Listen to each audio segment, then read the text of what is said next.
Hi everybody, I'm Jackie Wilkins and welcome to the J-Bar-D Ranch. We're here in our stall barn. Today I was going to get a horse out for this video, but it is cold. It is very cold and frigid today. We have a beautiful blanketing of fresh snow.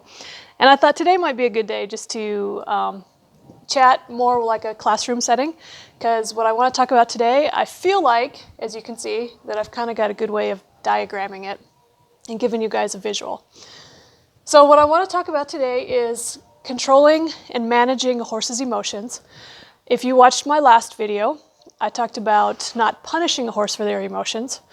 And I do recommend, if you haven't seen that video yet, that you maybe stop and take the time to watch that first and then come back and watch this one, because this one is basically a continuation of that first video. So again, I talked about in my last video that you can't condemn or punish a horse for having emotion, for being excited, but what do we do with that? We can't just let our horse be completely out of control and be a mess and be controlled by emotions. So how do we manage them?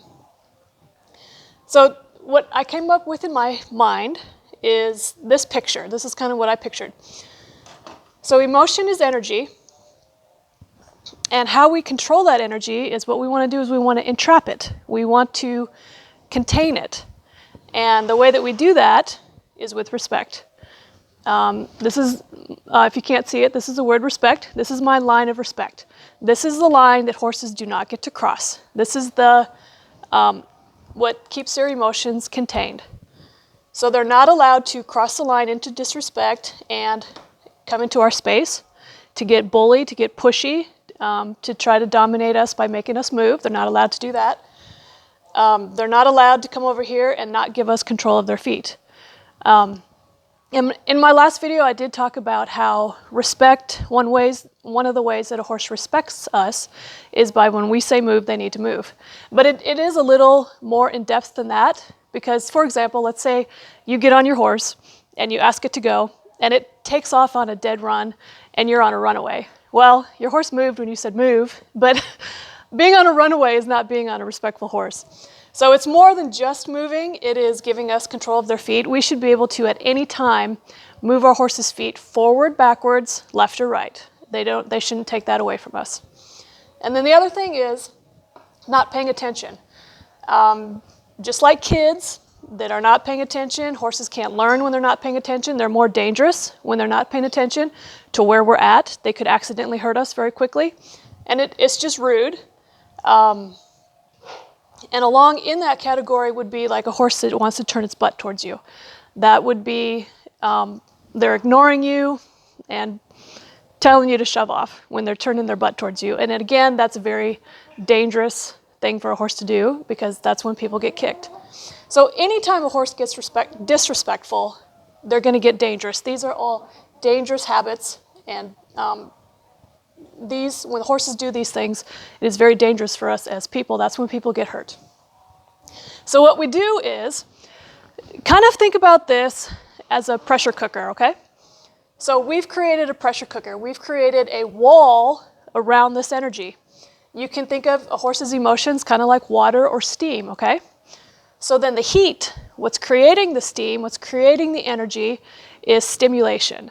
So that might be something I'm doing. If I'm working with my horse, training my horse, I might be stimulating his emotions, or it could be a completely outside circumstance that I have no control over. If a horse is afraid of something, if a horse is wound up because he's interacting with the other horses or whatever it might be. So it could be outside stimulation, or it could be something that I'm doing to my horse that is causing their emotion to increase. So in this pressure cooker, when horses get emotional, green horses and young horses who haven't learned how to control their emotions or what to do with their emotions, they're going to be bouncing off this wall. They're going to be trying to be disrespectful.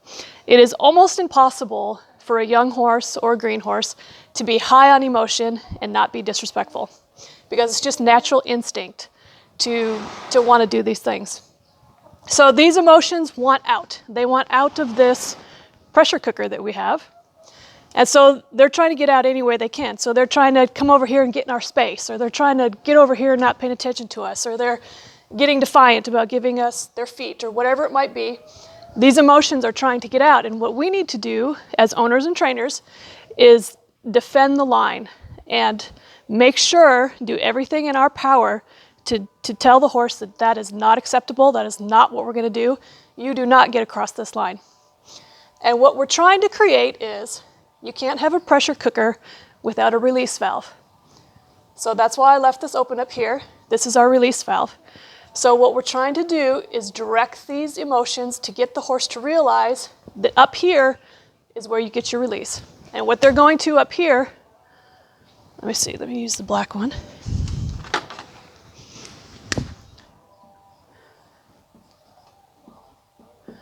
So the way out is to come to me. Now, it's not necessarily the horse's physical emotion that's coming to me. They're not trying to run me over or anything like that. Obviously, that's disrespect. What they're doing is they're joining up with me mentally. So they're bringing their mind to me. They're bringing their focus to me. And they're saying, oh my word, I've got all this emotion and you're telling me I can't do this, this, and this, and this. So what do I do? And they're coming to me and they're asking me the question, and they're respecting my leadership, and they're saying, what do I do with all of this? And then that's when I say, thank you, because I have a solution for you and I can help you with that. So that's when we take the horse's emotion and use it in a training exercise or use it for whatever. But what we're doing here when we're creating this line of respect is we're trying to get a horse to hook up with us mentally. By not letting them have these other options, eventually they've got to come to us. If they want that release, if they want that, and it's a very physical, real release. When the emotion is in here and it's high, it's irritation, it's anxiety, it's frustration.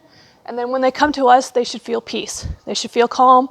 They should feel relaxation as a reward for coming to us. So this is how you manage a horse's emotions.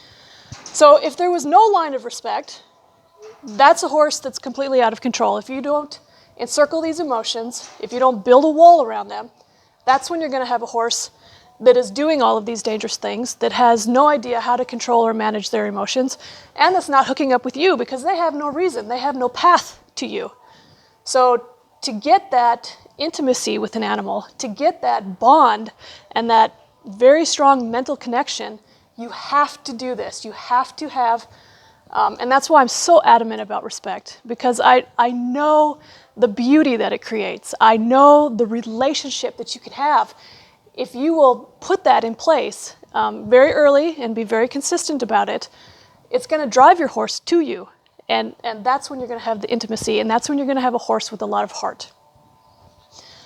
So we need to have our line of respect, but we also need to make sure we have our release valve, because you can go the other way. You can go, I have seen people where they have no release valve. And this is kind of what I talked about in my last video about punishing a horse for having emotions.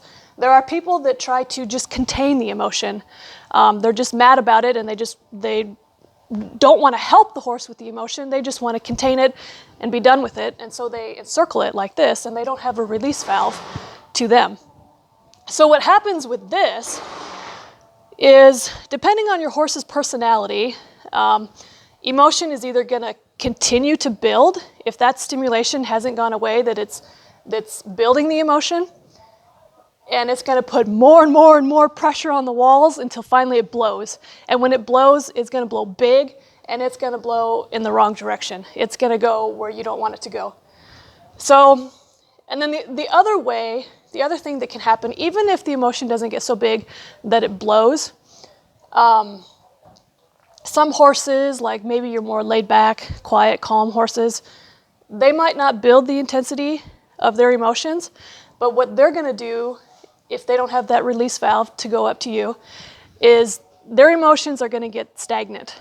They're going to get dull. They're going to get almost emotionless. They have no reason to have emotion because there's no flow here. There's no direction for it. So even a horse that's not exploding and busting these walls, you're still going to create a very unhealthy horse emotionally if you don't have this pathway to you. So what we're trying to create when we are training horses is obviously this bond. And training is mental. The physical is an outcome. The physical is a fruit of the mental. And we use the physical to get to the mental. And then when we have the horse in the right frame of mind, that's when the physical works in our favor, and we have a lot of success with our horse and in our relationships. So what we're trying to do is a mature horse, a well-trained horse, the more often that you put this in place, the more often that you keep this absolutely consistent and stay strong about not letting your horse get disrespectful, they're going to start to find this path quicker and quicker. Now, you can't force a horse to find this path to you. All you can do is defend the line, and these emotions are going to bounce around until finally they're going to find the release, and you reward that release. And then what that's going to do is create a habit with the horse, and he's going to start finding this path to you quicker and quicker. So a mature horse, it's almost like you've got a river here between their emotions, their mental state, and you. You want to feel like there's a flow. Now, sometimes the river is going to be high and rushing, and sometimes the river is going to be lower and a little slower. You know, emotions are going to ebb and flow. But when you're with your horse and when you're with your animal, you always want to feel that flow between you and them. And this is how you create it. All right. So maybe next time I'll probably get a horse out, and then I'll show you physically with a horse how you kind of put this in play. But for today, I thought this was a good visual to kind of get this set in your mind. So I hope that gave you some good information, and thank you for watching.